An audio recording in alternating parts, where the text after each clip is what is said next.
Hello friends, book insider पर आप सभी का स्वागत है। आज हम बात करने वाले हैं brain wash by Austin Perlmutter and doctor David Perlmutter book के बारे में। संदीप एक ऐसा आदमी था जो जिंदगी के हर मोड़ पर खुद को भटका हुआ महसूस करता था।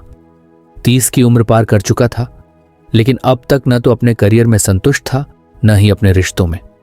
सुबह से लेकर रात तक उसके दिन जैसे किसी रूटीन में फंसे रहते थे।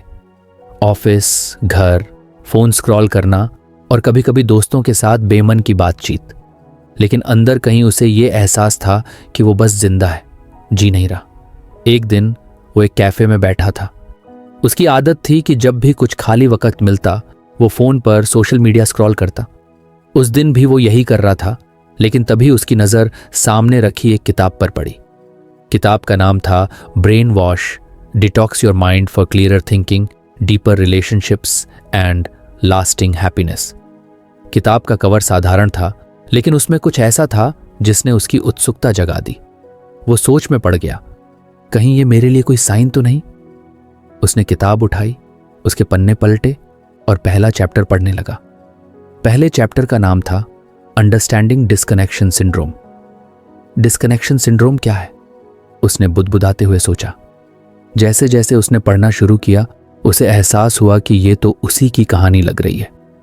किताब ने बताया कि कैसे आज की मॉडर्न लाइफस्टाइल हमें हमारे दिमाग के सबसे इंपॉर्टेंट हिस्से प्रीफ्रंटल कॉर्टेक्स से डिस्कनेक्ट कर देती है।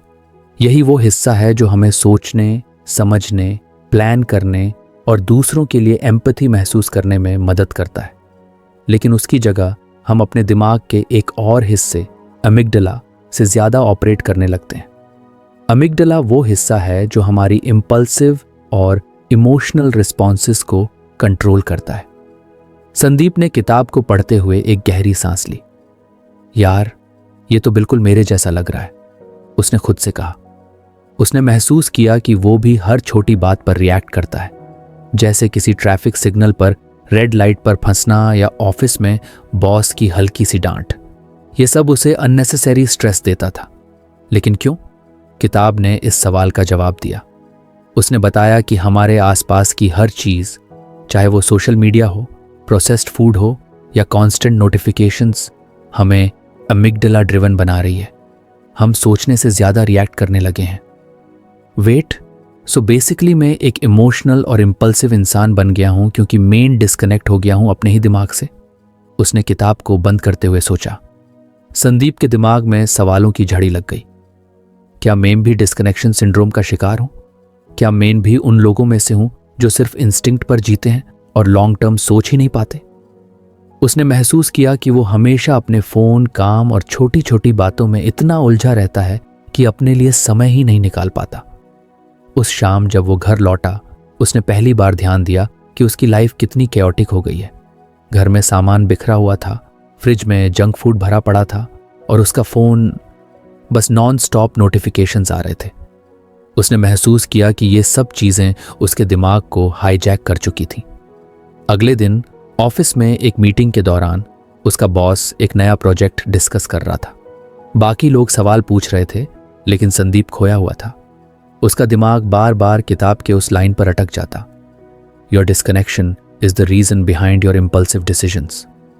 उसने सोचा, क्या मेरे करियर की सारी गलती मेरी डिस्कनेक्शन की वजह से हुई है?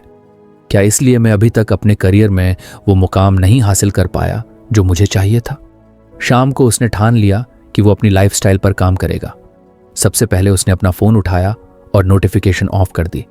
फिर उसने घर का सारा जंक फूड बाहर फेंक दिया। लेकिन यह शुरुआत भर थी। असली चैलेंज तो ये था कि वो अपनी सोच को कैसे बदलता। उसने किताब का अगला हिस्सा पढ़ना शुरू किया। उसमें बताया गया था कि कैसे आप अपनी प्रीफ्रंटल कॉर्टेक्स को दोबारा एक्टिवेट कर सकते हैं। Practice mindfulness, eat healthy, sleep better and reduce screen time, किताब ने सलाह दी। संदीप ने खुद से वादा किया कि वो ये सब ट्राई करेगा, लेकिन क्या ये इतना आसान होगा? उसने धीरे धीरे बदलाव करना शुरू किया। हर सुबह वो 10 मिनट के लिए मेडिटेशन करता, अपने खाने में सलाद और हेल्दी चीजें शामिल करता और सोने से पहले फोन को हाथ नहीं लगाता। एक दिन जब वो पार्क में बैठा था, उसने महसूस किया कि उसकी सोच में कुछ बदलाव आ रहा है। पहले वो छोटी छोटी बातों पर रिएक्ट करता था, लेकिन अब वो पॉज करता और सोचता। उसे समझ में आने लगा था कि कैसे उसकी अमिग्डला उसकी जिंदगी को कंट्रोल कर रही थी और अब वो उसे अपने कंट्रोल में ला रहा था। लेकिन कहानी यहीं खत्म नहीं हुई। असली सवाल था, क्या वो इस डिस्कनेक्शन से पूरी तरह बाहर आ पाएगा? क्या वो अपनी रिलेशनशिप्स और करियर में वो गहराई ला पाएगा जो उसने अब तक मिस की थी?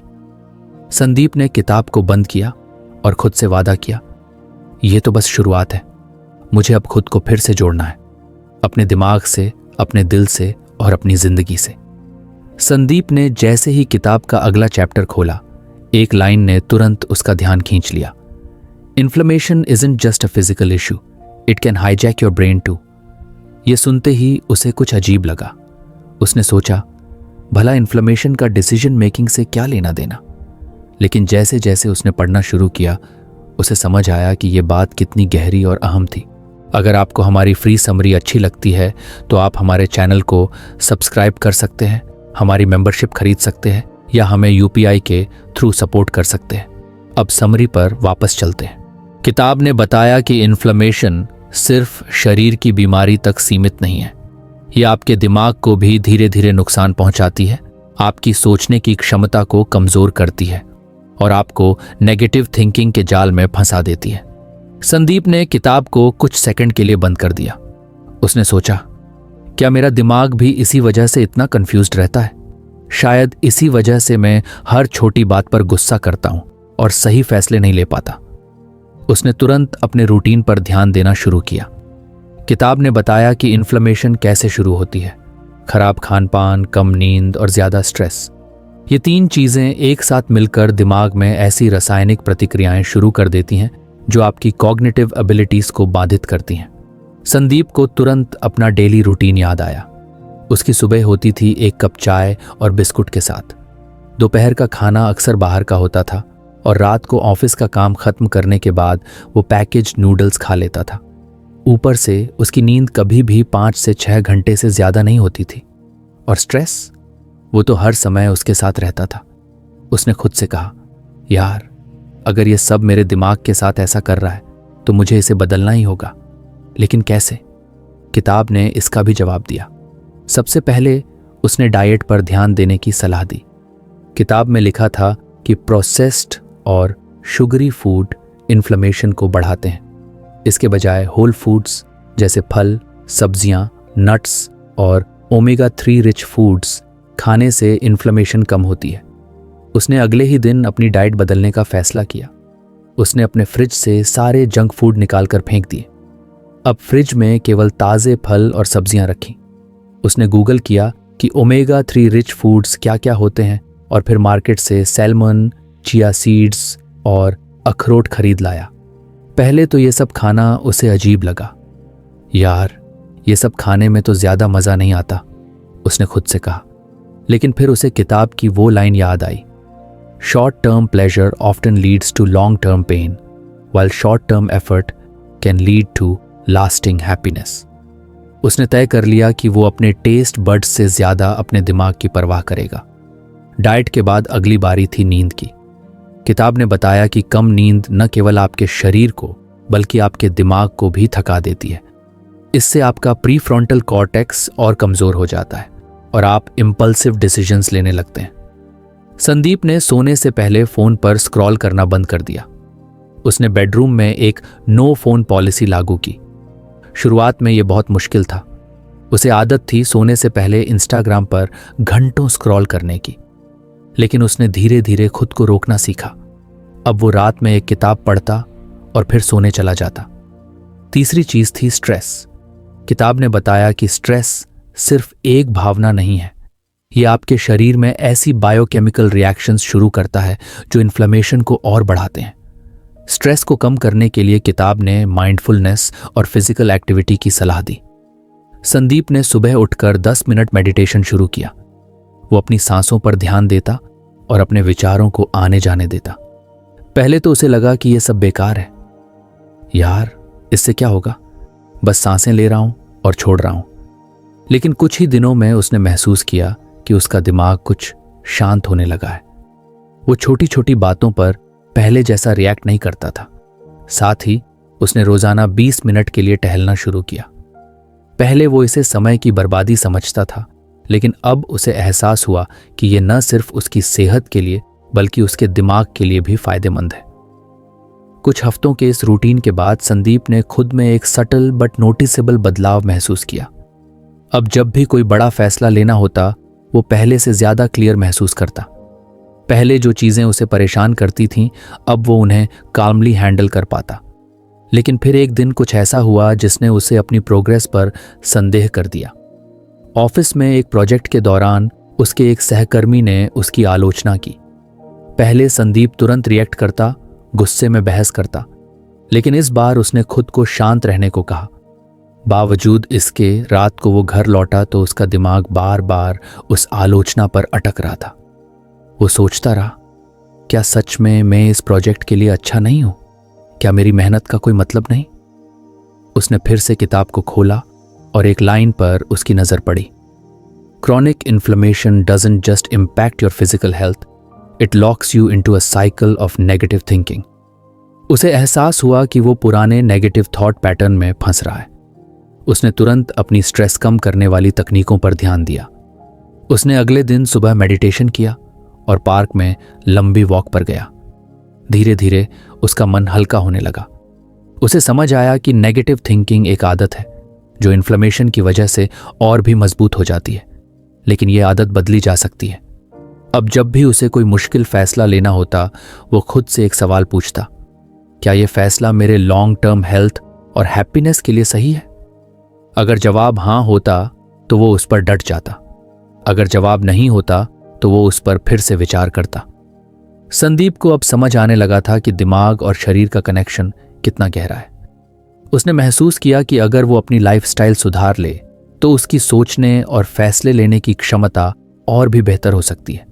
लेकिन कहानी यहीं खत्म नहीं होती। संदीप ने खुद से एक और बड़ा सवाल पूछा, क्या मैं सिर्फ अपनी लाइफ को सुधारने तक सीमित रहूंगा या मैं दूसरों को भी ये सब सिखा सकता हूं? उसने तय कर लिया कि वो इस सफर को आगे भी जारी रखेगा। संदीप अब किताब के तीसरे चैप्टर पर पहुंच चुका था।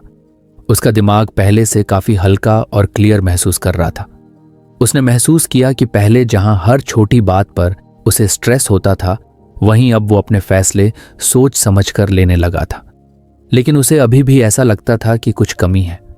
उसके ध्यान और प्रोडक्टिविटी में कहीं ना कहीं एक बड़ा ब्लॉक था।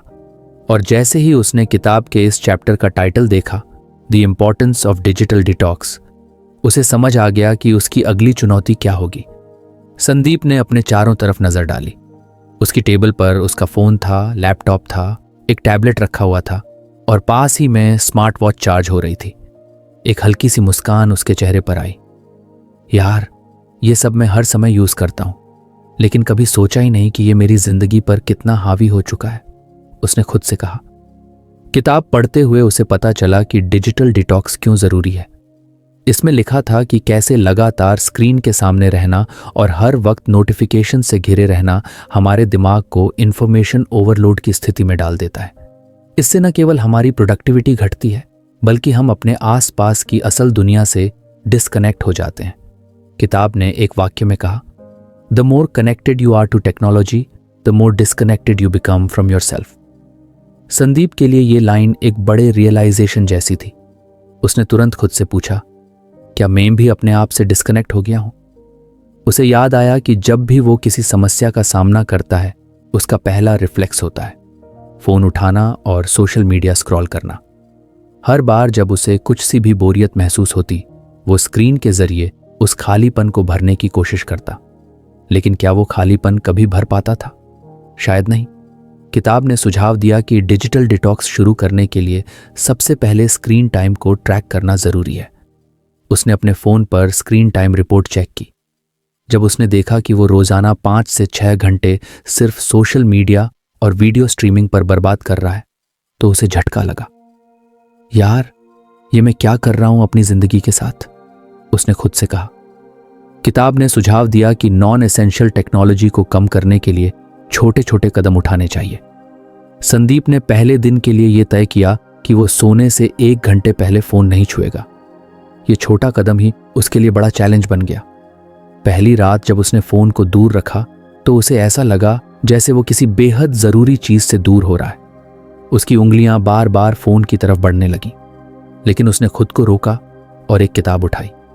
धीरे धीरे उसने महसूस किया कि फोन के बिना भी वो अपनी रात को सुकून से बिता सकता है। अगले दिन उसने अपने डेली रूटीन में कुछ और बदलाव किए। उसने फोन से सारे अनावश्यक ऐप्स डिलीट कर दिए, जैसे सोशल मीडिया और वीडियो स्ट्रीमिंग ऐप्स। वो जानता था कि ये कदम मुश्किल होंगे, लेकिन उसने तय किया कि वो खुद को स्क्रीन से आज़ाद करेगा। अब जब भी उसे खाली समय मिलता, वो पार्क में टहलने चला जाता या अपनी डायरी में कुछ लिखता। उसे एहसास हुआ कि पहले जो समय वो फोन पर बर्बाद करता था, वो अब उसे अपनी सोच और रचनात्मकता को बेहतर बनाने में लगा सकता है। संदीप को एक और बड़ा बदलाव तब महसूस हुआ जब उसने फोन पर नोटिफिकेशंस बंद कर दी। किताब ने बताया था कि हर बार जब फोन पर नोटिफिकेशन की आवाज़ आती है तो हमारा दिमाग उस पर तुरंत प्रतिक्रिया देता है। ये डोपामाइन लूप बनाता है जो हमें बार बार फोन चेक करने पर मजबूर करता है।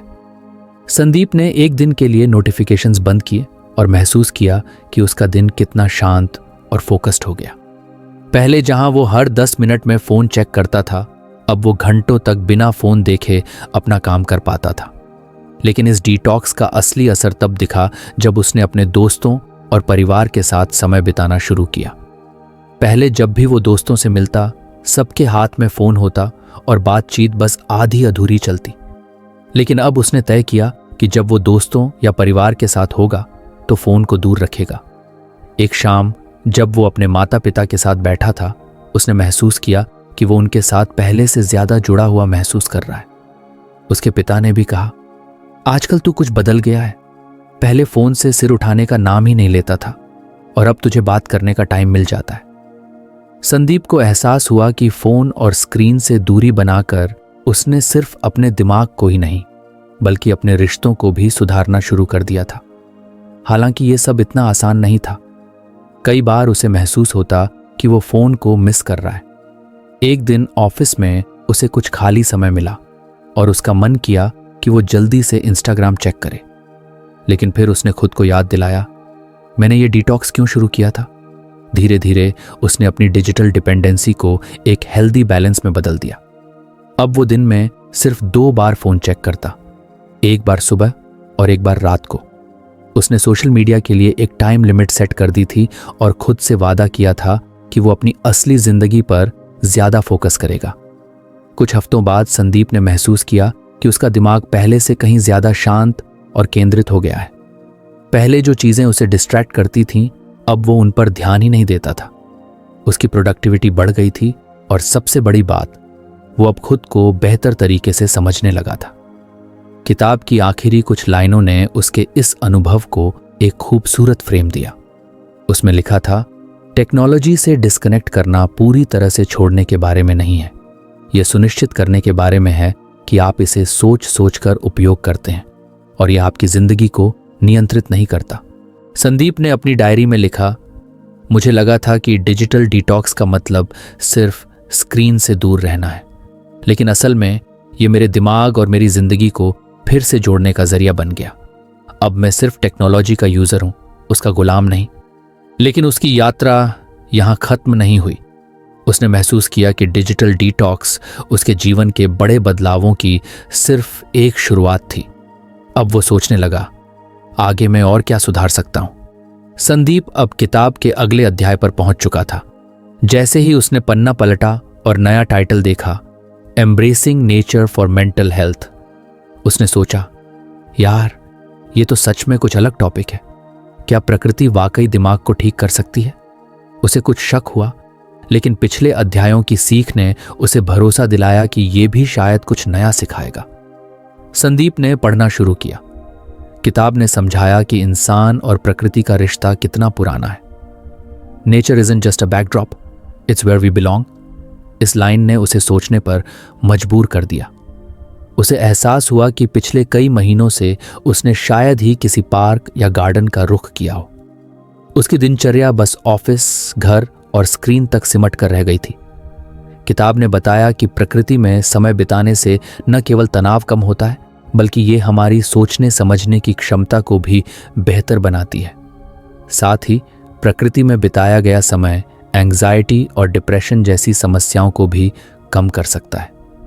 संदीप ने किताब को कुछ देर के लिए बंद किया और अपने कमरे की खिड़की से बाहर देखा। वहां सामने एक पेड़ था जिसकी हरी पत्तियां हल्की हवा में हिल रही थीं। उसने सोचा, किताब में जो लिखा है वो सही हो सकता है, लेकिन इसे महसूस करने के लिए मुझे बाहर जाना होगा। अगले दिन उसने अपने रूटीन में एक छोटा सा बदलाव किया। उसने सुबह उठकर अपने घर के पास वाले पार्क में जाने का फैसला किया। जब वो वहां पहुंचा तो चारों तरफ हरियाली देखकर उसे एक अजीब सा सुकून महसूस हुआ।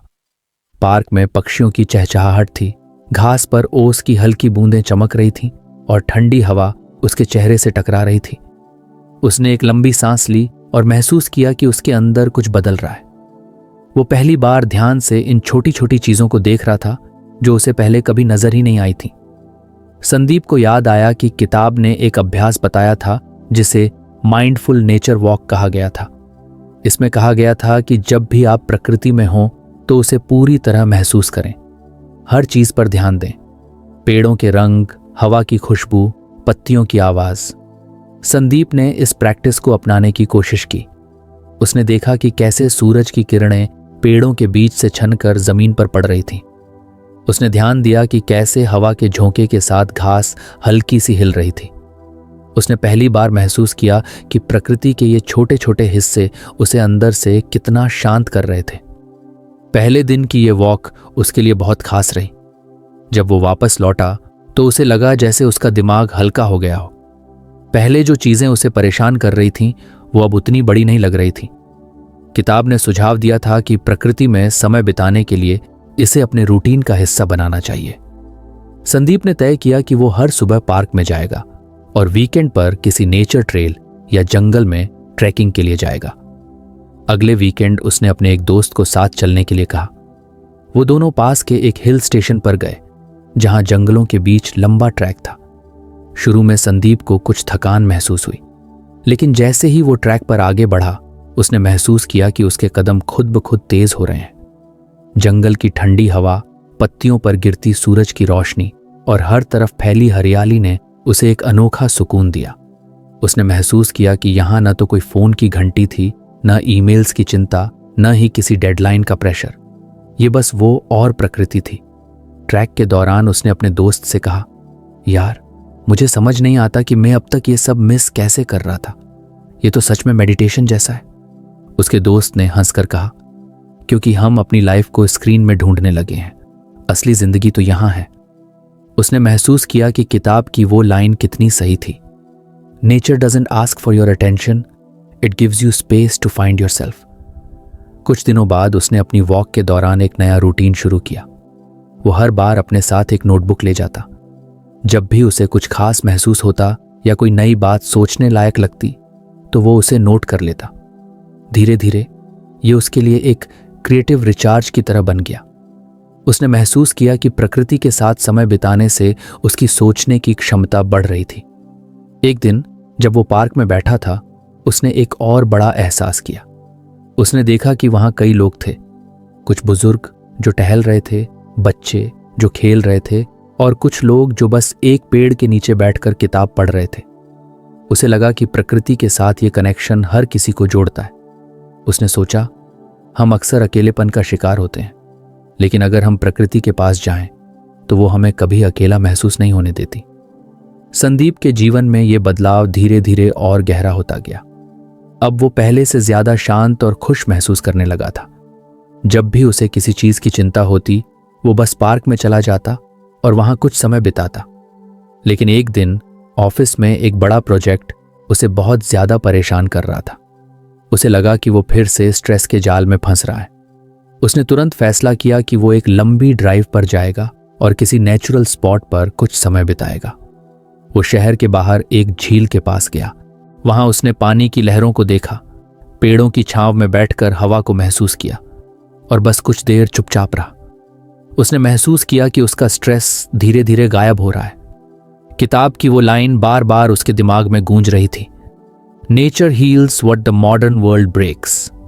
संदीप को एहसास हुआ कि प्रकृति न केवल एक एस्केप है बल्कि ये हमें खुद से जोड़ने का एक तरीका भी है। उसने तय किया कि वो इस प्रकृति कनेक्शन को सिर्फ अपने लिए नहीं रखेगा, बल्कि अपने दोस्तों और परिवार के साथ भी शेयर करेगा।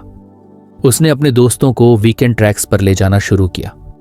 उसने अपने ऑफिस में नेचर क्लब बनाया, जहां वो सबको इनकरेज करता कि वो कम से कम एक दिन बाहर किसी नेचर स्पॉट पर बिताएं। अब संदीप का जीवन पूरी तरह बदल चुका था, लेकिन ये बदलाव यहां खत्म नहीं हुआ। उसने महसूस किया कि किताब की हर सीख उसे अपनी जिंदगी का एक नया आयाम दिखा रही है, और वो इस सफर को जारी रखने के लिए तैयार था। संदीप के लिए किताब के अगले अध्याय का टाइटल ही एक तरह का चैलेंज था, implementing 10-day brain wash programme. उसने पन्ना पलटा और सोचा, ये 10 दिन का प्रोग्राम कैसा होगा? क्या मैं इसे फॉलो कर पाऊंगा? लेकिन किताब के पिछले अध्यायों ने उसे ये भरोसा दिला दिया था कि अगर वो इस प्रोग्राम को ईमानदारी से अपनाए तो शायद वो अपनी लाइफ को और बेहतर बना सके। किताब की शुरुआत में ही लिखा था, A 10-day journey isn't just about following steps, it's about rediscovering yourself. Sandeep को समझ आ गया था कि ये प्रोग्राम उसकी आदतों को बदलने का एक मौका है। उसने मन ही मन ठान लिया कि वो इसे पूरे 10 दिन तक फॉलो करेगा और हर दिन के अनुभव को डायरी में लिखेगा। पहला दिन, ग्रैटिट्यूड प्रैक्टिसिंग, कृतज्ञता की आदत डालना। किताब ने सबसे पहले दिन के लिए एक सरल लेकिन प्रभावी अभ्यास सुझाया था, ग्रैटिट्यूड जर्नल लिखना। इसमें हर सुबह उठकर 3 ऐसी चीजें लिखनी थीं जिनके लिए वो आभारी महसूस करता है। संदीप ने सोचा कि ये आसान होगा, लेकिन जब उसने पेन उठाया तो वो कुछ देर के लिए रुक गया। क्या लिखे? उसने महसूस किया कि हम अक्सर अपनी परेशानियों पर इतना फोकस करते हैं कि जो कुछ अच्छा है उसे नोटिस ही नहीं करते। उसने गहरी सांस ली और सोचना शुरू किया। उसने अपनी डायरी में पहला वाक्य लिखा, मैं आभारी हूं कि मेरे पास एक स्वस्थ शरीर है। फिर उसने लिखा, मैं आभारी हूं कि मेरे माता पिता मेरे साथ हैं। तीसरे के लिए उसने लिखा, मैं आभारी हूं कि मुझे एक और दिन मिला है खुद को बेहतर बनाने के लिए। ये तीनों बातें लिखने के बाद उसे भीतर से हल्का महसूस हुआ। उसे एहसास हुआ कि हर दिन में कुछ न कुछ ऐसा जरूर होता है जो हमें खुशी और सुकून दे सकता है। दूसरा दिन, शारीरिक गतिविधि को प्राथमिकता देना। किताब ने कहा था कि फिजिकल एक्सरसाइज न केवल शरीर के लिए बल्कि दिमाग के लिए भी जरूरी है। संदीप को इस बात का एहसास पहले से था, लेकिन वो अक्सर जिम जाने के बहाने ढूंढता था। इस बार उसने बहाने नहीं बनाए। सुबह उठकर उसने अपने पुराने जिम शूज निकाले और पार्क में दौड़ने चला गया। शुरू में उसे कुछ आलस लगा, लेकिन 15 मिनट की दौड़ के बाद उसके शरीर में जो ऊर्जा आई उसने उसे चौंका दिया। किताब ने लिखा था कि एक्सरसाइज करने से एंडोर्फिन्स नाम का एक केमिकल रिलीज होता है जो मूड को बेहतर करता है। संदीप ने इसे खुद महसूस किया। उसने तय किया कि वो अगले 10 दिन तक हर सुबह 30 मिनट एक्सरसाइज करेगा। तीसरा दिन, प्रायोरिटाइजिंग स्लीप, नींद को प्राथमिकता देना। संदीप ने पढ़ा कि नींद हमारी मेंटल और फिजिकल हेल्थ के लिए कितनी जरूरी है। किताब ने बताया कि 7 से 8 घंटे की क्वालिटी स्लीप लेने से हमारा दिमाग बेहतर तरीके से काम करता है और हमारी सोचने की क्षमता तेज होती है। संदीप को एहसास हुआ कि उसकी नींद की आदतें काफी खराब हो चुकी थीं। वो अक्सर रात को देर तक मोबाइल देखता रहता और फिर आधी रात को सोता। उस दिन उसने तय किया कि वो सोने से 1 घंटे पहले स्क्रीन से पूरी तरह दूर रहेगा। पहली रात उसने ऐसा ही किया। उसने फोन को बेडरूम से बाहर रखा और एक किताब पढ़ने लगा। धीरे धीरे उसकी आंखें भारी होने लगीं और वो बिना किसी दिक्कत के गहरी नींद में चला गया। सुबह जब वो उठा तो उसने महसूस किया कि वो पहले से ज्यादा तरोताजा और एनर्जेटिक महसूस कर रहा है। चौथा दिन, माइंडफुल ईटिंग, सजग होकर खाना खाना। किताब ने इस दिन के लिए सजग होकर खाने की प्रैक्टिस पर फोकस किया। इसमें कहा गया कि अक्सर हम खाना खाते वक्त या तो फोन देख रहे होते हैं या कुछ और सोच रहे होते हैं। इससे न तो हमें खाने का स्वाद आता है और न ही पेट भरने का सही एहसास होता है। संदीप ने उस दिन दोपहर के खाने पर यह अभ्यास करने का फैसला किया। उसने अपनी प्लेट में खाना परोसा, टीवी और फोन बंद कर दिया और हर बाइट को धीरे धीरे चबाकर खाने लगा। उसने पहली बार महसूस किया कि खाने के स्वाद को समझने में कितना मजा आता है। 5वां दिन, डीप ब्रीदिंग, गहरी सांस लेने की प्रैक्टिस। किताब ने कहा था कि गहरी सांस लेना तनाव को कम करने का सबसे आसान और असरदार तरीका है। उस दिन संदीप ने पार्क में बैठकर 10 मिनट तक गहरी सांस लेने की प्रैक्टिस की। शुरू में उसे कुछ अजीब लगा, लेकिन जैसे जैसे उसने ध्यान केंद्रित किया, उसे अपने अंदर एक नई शांति का एहसास हुआ। किताब ने बताया था कि गहरी सांस लेने से हमारा दिमाग रिलैक्स होता है और शरीर में ऑक्सीजन का स्तर बढ़ता है।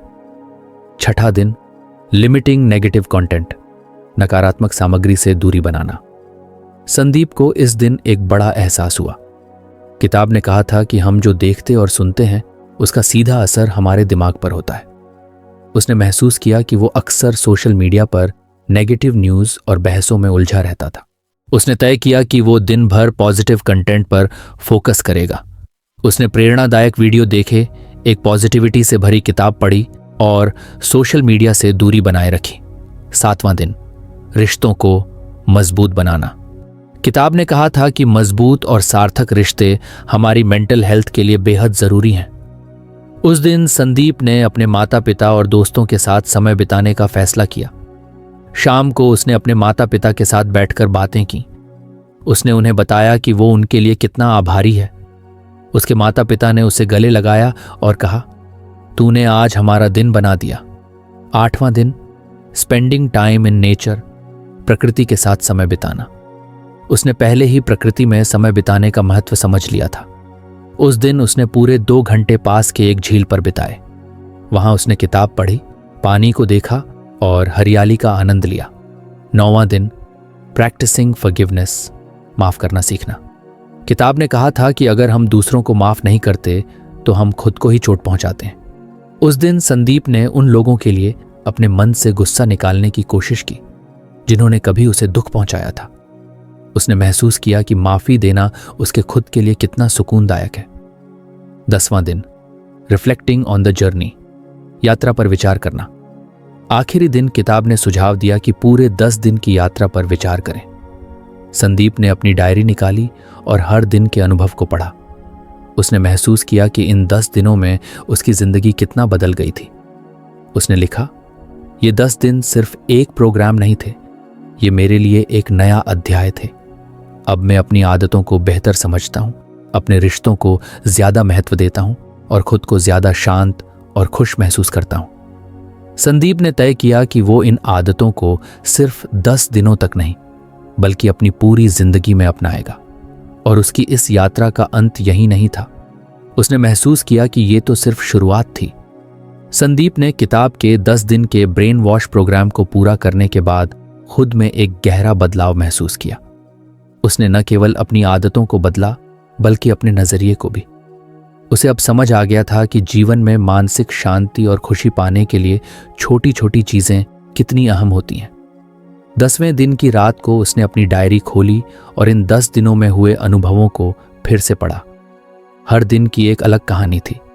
कहीं उसने खुद से जुड़ाव महसूस किया तो कहीं उसने अपने रिश्तों को मजबूत होते देखा। उसने लिखा, ये 10 दिन मेरी जिंदगी के सबसे महत्वपूर्ण दिन थे।